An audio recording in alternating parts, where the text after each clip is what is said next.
Estás escuchando Vinimos, el podcast sobre vinos, espumantes y bebidas de Marisol de la Fuente.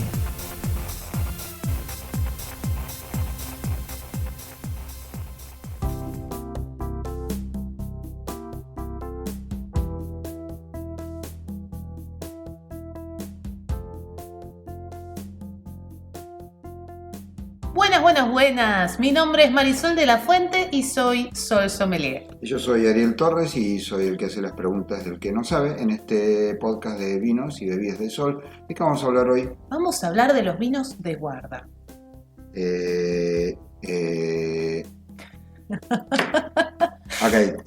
No, digo así porque todo el mundo cree que sabe lo que son los vinos de guarda, pero es un poquito más complicado, como siempre, ¿no? Todo el mundo, por ejemplo, puede hablar de energía nuclear.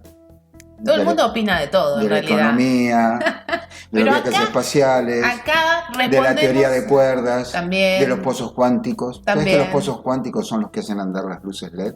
Ajá. Bueno, lo hablamos en otro podcast. Hoy vamos a hablar de vinos de guarda, que es un tema que le importa a mucha gente que está en el mundo del vino, pero del que se sabe poco, hay unos cuantos mitos. Empecemos por la definición. ¿Qué es un vino de guarda? Un vino de guarda es aquel que va a poder evolucionar con el paso del tiempo. Y acá vamos a derribar el primer mito asociado a este tema. Momento. A ver. Antes de derribar ningún mito, primero definamos evolucionar. Quiere decir que el vino, una vez puesto en la botella, luego de su proceso productivo, va a mejorar con el paso del tiempo. Ok, evolucionar significa en este caso cambiar normalmente para mejor. Evolución también puede ser que se convierta en vinagre. No. En este caso estamos hablando de que con el paso del tiempo se espera... En vino hablamos de que mejora con el paso del tiempo. Que con el paso del tiempo ese vino que está dentro de la botella va a mudar, a cambiar.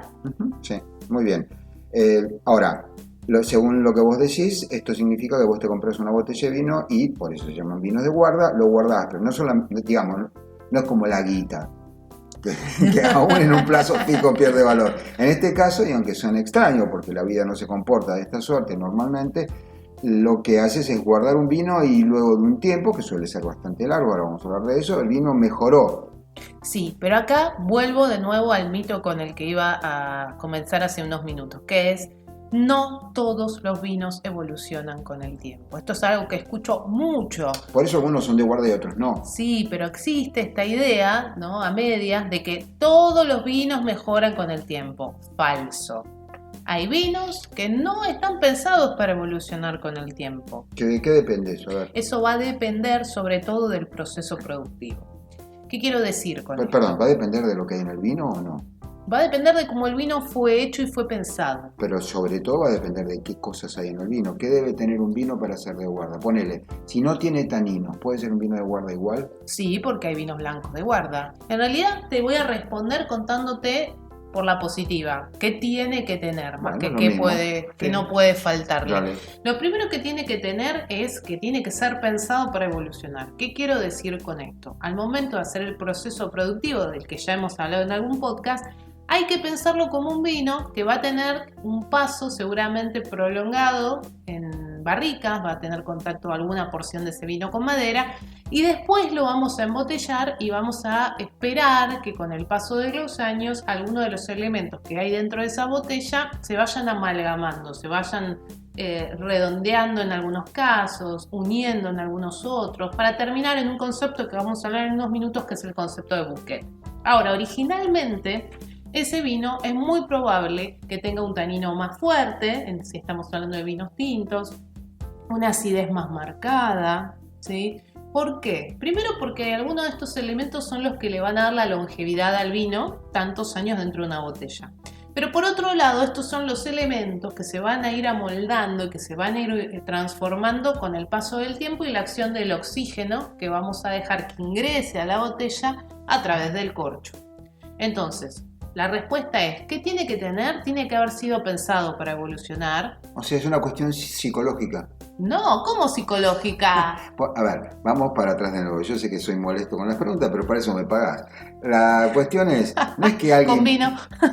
Es un canje. La cuestión no es que alguien piense en un vino y entonces es de guarda, es que lo piensa claro y le pone algo adentro, o sea, Hay un indefectiblemente, proceso productivo. independientemente, el proceso es lo que lleva a, pensemos de manera lógica, hay todo un proceso y hay un tipito que lo diseñó y hay una cantidad de plantas con uvas y hay sol y agua y este es el planeta Tierra y el sistema solar tiene 5.000 millones de años de antigüedad, todo eso. Y el tipito se llama enólogo. Pero al final terminamos al final terminamos en una botella que adentro tiene un vino que tiene ciertos componentes. Exacto. Que hacen que ese vino se pueda guardar y evolucionar, mientras que si guardas otro vino que no tiene estos elementos, se va a convertir en una porquería, no se puede tomar. En realidad no se va a convertir en una porquería, pero lo que va a pasar es, aquellos vinos que no están pensados para ese proceso de Siguiente evolución... pregunta era, sí, a ver.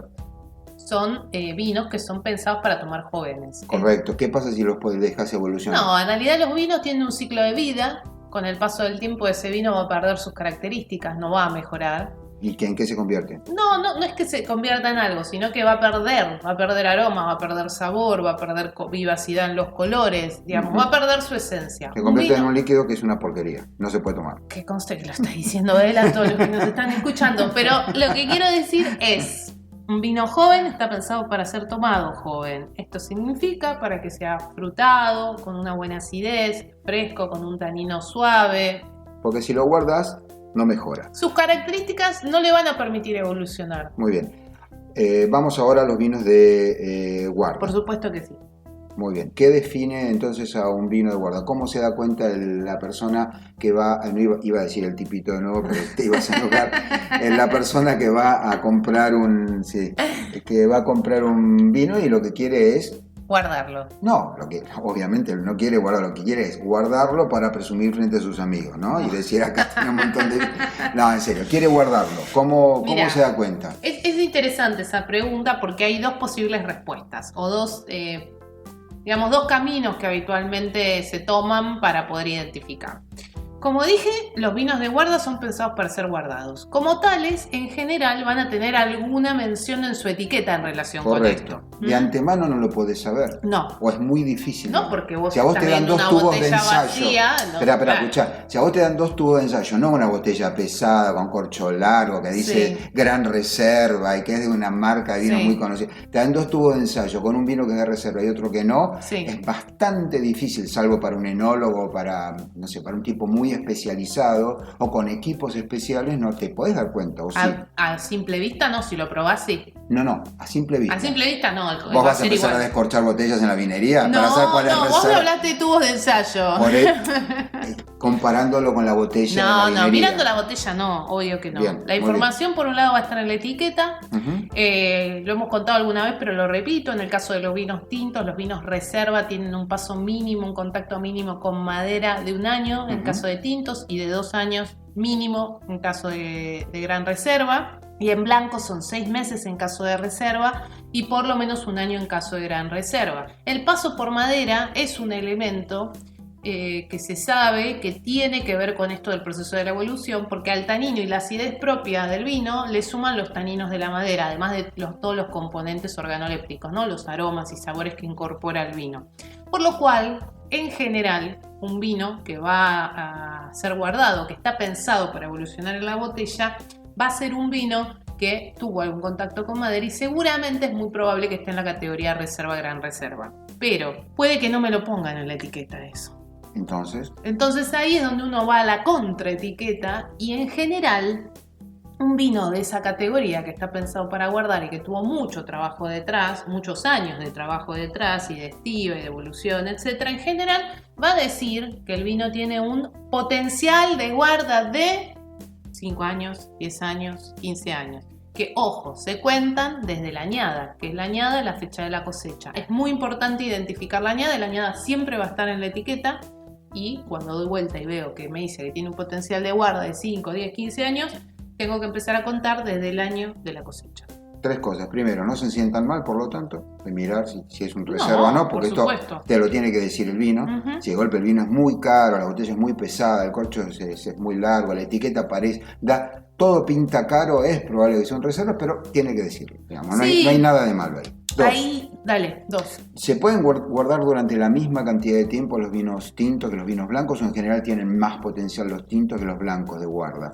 Si me enfoco en la Argentina o en lo que es Nuevo Mundo, en general vamos a encontrar más vino de guarda tinto que blanco. No tenemos una cultura de vino de guarda blanco. Nosotros porque, sobre todo aquí en Argentina, donde el 60% del consumo de vino es vino tinto y el resto de las categorías se reparte el otro 40%, no tenemos esa historia de guarda. Pero si nos vamos a los vinos del viejo mundo, vamos a encontrar muchos vinos blancos de guarda. Y ahí en realidad de vuelta lo que se pone en juego es el estilo y no tanto de que sea tinto o blanco. Sí es cierto que en general vamos a encontrar más opciones de vinos blancos, de vinos tintos de guarda que de blancos. Te hago una pregunta más. ¿Es verdad o es un mito esto de típico de las películas que va a la cava normalmente es una mugre? Bueno, no entiendo muy claro. A ver, de verdad, es una cava. Limpien. Bueno, no importa. Y saca una botella. Y entonces dice, por ejemplo, que es, no sé, pone el Thibertot 1948, gran año.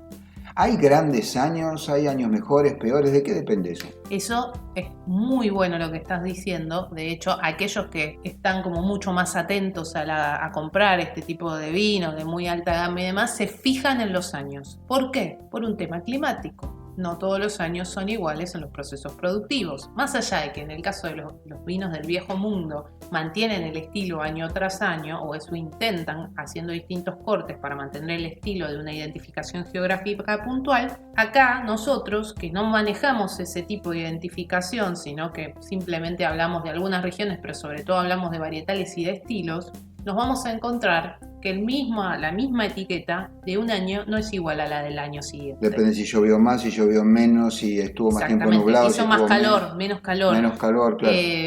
Hubo más heladas, menos heladas. Entonces, esa condición climática va a hacer que cada añada sea diferente. Todas las regiones vitivinícolas sufren mucha modificación año tras año en las condiciones climáticas. Ah, mira, no lo sabía. Bueno, sí. Pensé que eran más Entonces, estables. por eso, algunas. Cuando alguien va a comprar un vino de guarda, o un vino, de guarda, para Sí, guardarlo o sea, realmente, y va a guita. gastar un montón de plata Exacto. en un vino muy costoso, Averigua de qué año es, y hay años que son más caros que otros. Eso no pasa tanto en nuestro país.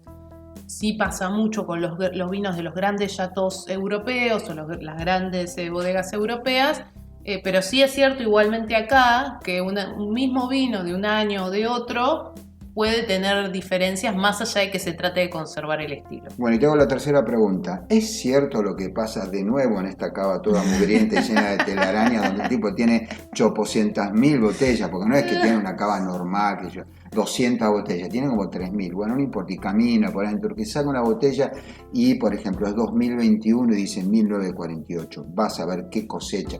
¿Puede guardarse tanto tiempo un vino? Bueno, es otra muy buena pregunta, porque cuando hablamos de guarda, muchas veces está esta mitología de que el vino, este vino como es el de la cava mugrienta, tiene 100 años, lo voy a abrir y voy a 70 tomar y pico, sí. un elixir Sí. de los dioses. Va a ser vinagre eso, digo, o En sí, realidad, o no. lo que ocurre es lo siguiente. Los vinos tienen un ciclo de vida. Se estima que en ese ciclo de vida hay un momento en que el vino va a llegar a su mejor momento. Ese momento puede ser a los 5 años, a los 10 años, a los 15 años, a los 20 años.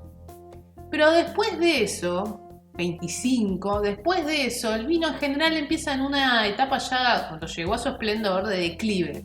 Obviamente alguien que nos está escuchando va a decir, no, pero yo vi una vez y probé un Chateau 1979, que es el año de mi nacimiento, ¿no? Y estaba fabuloso.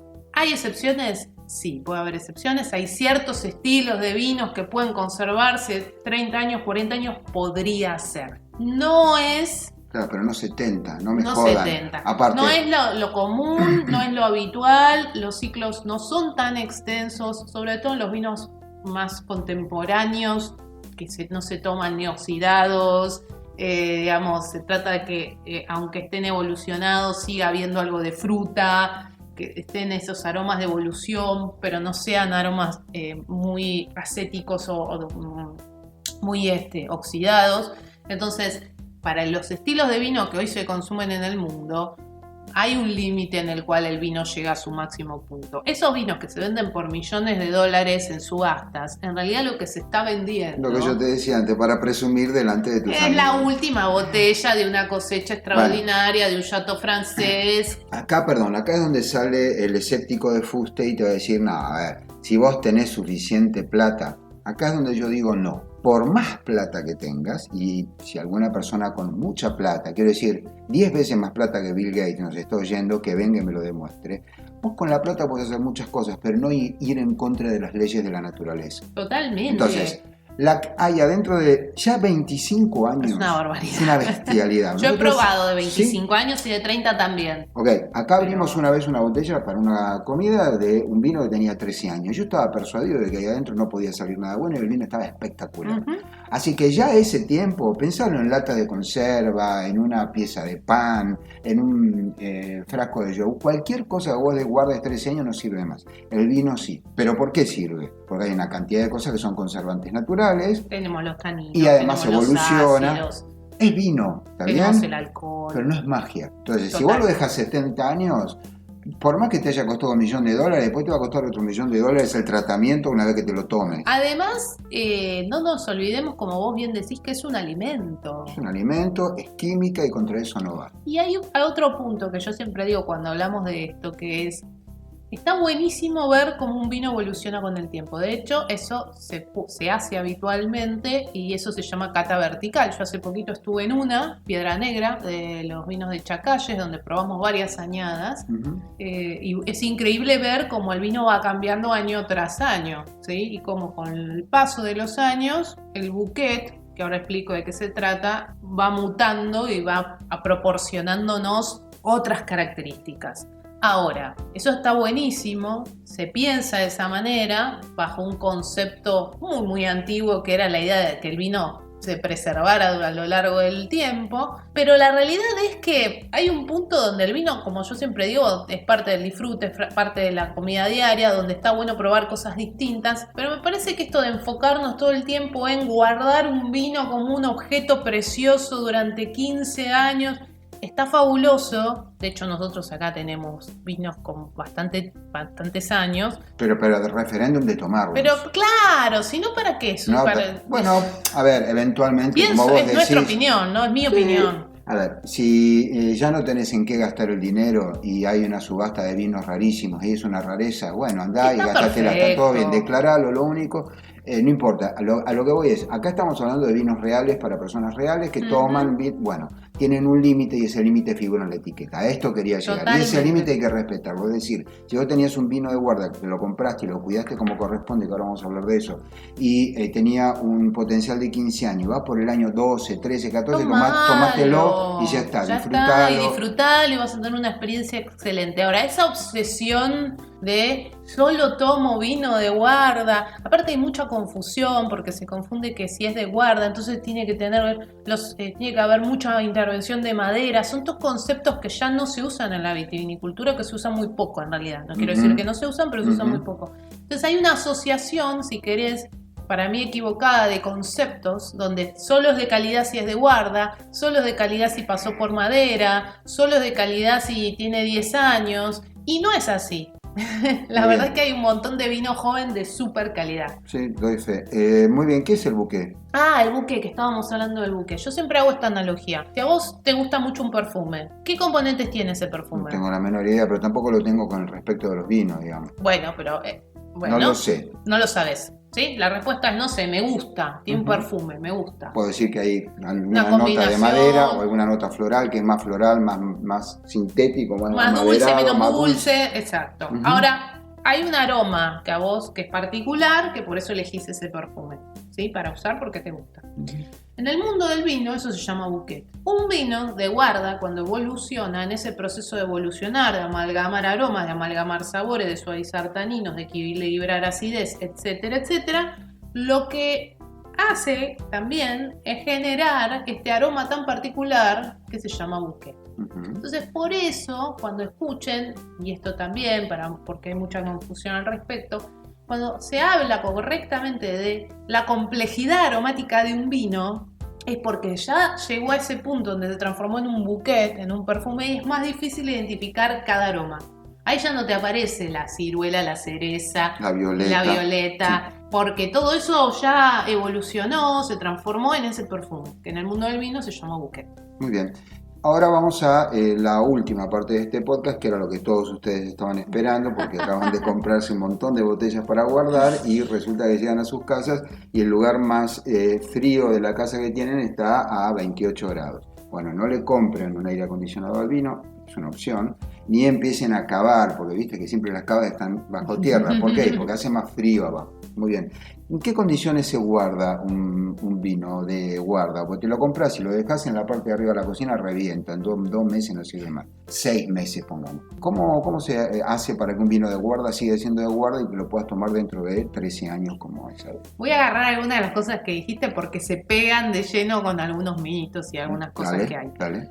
Las cavas de las bodegas en general son subterráneas. Antiguamente eran subterráneas, hoy muchas ya no lo son, pero sí es cierto que son subterráneas por varios motivos, que son los que uno trata de emular después en su casa para poder conservar. ¿Sí? Aparte son inmensas. Son gigantes. Es un temita, por eso las haces bajo tierra. Porque si vos quisieras poner una cava eléctrica de ese tamaño, costaría, no sé, varios millones de mangos. Exactamente. Ahora, ¿qué condiciones tienen esos lugares? Son oscuros, son fríos. No son fríos, son frescos. Frescos, sí, está bien, frescos. Y tienen estabilidad en la temperatura. Pero vos salís de la parte del sol, arriba en Mendoza, y te metés ahí y te parece que tiene aire acondicionado. Sí, claro. Bueno, por eso dije, está bien, es fresco. Es fresco, y es estable. La humedad es siempre la misma. La humedad es siempre la misma o se mantiene. Y además ya dije, está oscuro, está fresco, hay una humedad estable, no hay vibraciones, no hay sonido, no hay nada que haga vibrar esas botellas, y están todas puestas o bien apiladas, en alguna bodega las van a ver apiladas una arriba de la otra directamente, no pasa nada. Y en otras bodegas por ahí esas zonas las usan de visita también, las van a ver en estantes o en bancos, ¿sí? Bueno, acostadas, siempre acostadas. Todo eso que acabo de decir es lo que uno después trata de emular en un restaurante, en su casa, en un lugar, digamos, donde guarda las botellas. Vos dijiste algo interesante que es lo del aire acondicionado. Hay muchas veces, yo conozco algunos lugares así, sobre todo en restaurantes y en alguna que otra casa. Y en algún supermercado. O incluso en algún supermercado donde hay una zona refrigerada. Sí. Que básicamente está refrigerada con unos aires. Es que les sale más barato poner un aire acondicionado más la electricidad que comprar una cava de ese tamaño. Gigante, exactamente. Pero sí suele haber control de humedad en esos lugares. Porque la problemática que tienen a veces esos lugares es que no son para una estiva de largo tiempo. ¿Por qué? Porque están iluminados. En un restaurante están iluminados, en el supermercado están iluminados. ¿Sí? Bueno, la felicidad nunca es completa. Nunca es Bien, completa. sí. ¿Qué les quiero decir con esto? Y ahora voy a qué tienen que hacer en sus casas. La luz daña el vino, así como daña toda bebida. Daña una cerveza, daña una gaseosa, out con el vino. Por eso, obviamente, los vinos de guarda en general están en botellas más oscuras. ¿Esto significa que si un vino está en una botella más oscura de guarda? No se cumple la regla, es la inversa. Todos los gatos son felinos, pero no todos los felinos son gatos. La luz daña a cualquier vino, incluidos los de guarda. Exactamente, por eso los de guarda en general la botella va a ser más oscura. 2. La temperatura, que hablábamos de la frescura de la cava subterránea. La temperatura, tanto en exceso de frío como en exceso de calor, daña el vino también, por una larga lista de razones. La cuestión es que la temperatura tiene que ser estable y lo mismo ocurre con la humedad, por lo cual tiene que haber una humedad estable también. ¿Cómo hacemos con todo ese combo para casa? Bueno, la opción más simple es la cava eléctrica. Hay algo ahí que si sos de los que va a guardar mucho, por mucho tiempo, te recomiendo las cavas que tienen cierre hermético. ¿Sí? Las que tienen un motor, son como la heladera que tenés en tu casa, solo que en lugar de enfriar a 4 o 5 grados, enfría a temperaturas controladas por computadora regulada. Y podés guardar a 12 grados. Exacto. Ahí vas a tener control de humedad y control de temperatura. Exacto. Y además control de luz, porque no tienen luz, a diferencia de las heladeras normales, no tienen luz y tienen unas lamparitas azulcitas muy chiquitas que son simplemente para que encuentres la botella que estás buscando. Así que te patinaste toda esa guita en vino reserva, bueno, ahora invertí en una cava porque si no tiraste la plata. Si te vas a comprar una de las más chiquititas, las que se venden en los lugares de electrodomésticos, no está mal. No, funcionan igual. Lo que tenés que saber es que en general esas chiquitas son solo para vinos tintos, por el rango de temperatura que te permiten De programar. 12 a 16. Que son de 12 a 16, lo sabemos porque tenemos de esas también acá. Ujú.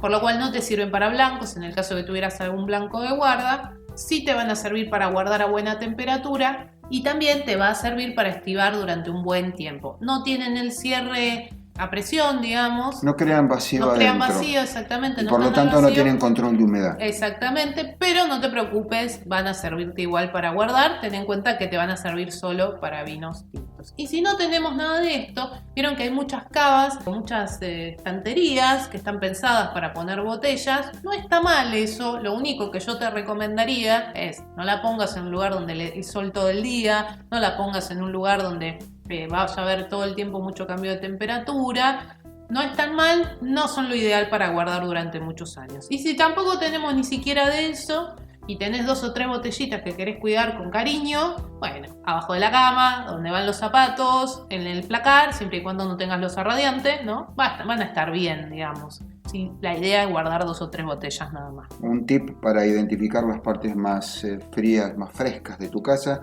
Si da al sur, en nuestro país, va a ser un poco más fresco, por lo menos en la zona de Cava, porque la verdad es que hay lugares donde va a ser caliente. Quiero cerrar diciendo que A a ver. pesar de todo esto que dijimos, no te obsesiones por el tema de ¿y dónde guardo? ¿Y dónde los guardo? ¿Y dónde los pongo? Esos que compras para todos los días, los puedes tener en la cocina, los puedes tener en la heladera, no te preocupes, digo. No, seguro. De última, digamos, sí es cierto esto.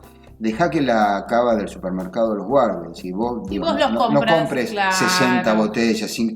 Ojo, en los mayoristas los vinos están más baratos, pero también hay que ver si esos vinos cuando vos los tomás todavía sirven, porque si no tiraste Sí. la plata. Si vas a comprar de guarda, comprá en vinoteca, que los van a cuidar mucho más, o directamente en bodega, que Sí, los van a también. estar segurísimo que van a estar bien cuidados. Y pensá cuál es el objetivo al guardar. Nosotros acá tenemos algunas botellas de guarda. ¿Por qué? Porque son añadas excepcionales, ¿Vos te etiquetas dedicas a esto? únicas, porque yo me dedico a esto, porque son añadas excepcionales, porque son etiquetas únicas, porque son vinos que se hicieron en ediciones limitadas y en algún momento los vamos a tomar cuando llegue su momento. Pero no crean que andamos comprando cajas de vino para guardar, porque no es así. Como me dijo un amigo, es un hobby muy caro ese, entre otras cosas porque además hace falta un equipamiento caro. Y si no me equivoco, yo no sé si lo soñé, si se me ocurrió que alguien alquilaba lugar donde poner botellas, y vos tenés botellas, digamos, vivís en un departamento de un ambiente, viajás mucho, no Sí, tenés hay de ganas. eso, hay de eso. Bueno. Si investigan en internet van a encontrar en la web algunas de esas opciones. Bueno, piénsenlo. Si tienen muchas ganas, es una opción. Y si no, disfruten del vino. Esto se llama Vinimos. Aquí vinimos, claro que sí. Nos vemos en el próximo capítulo. Chao.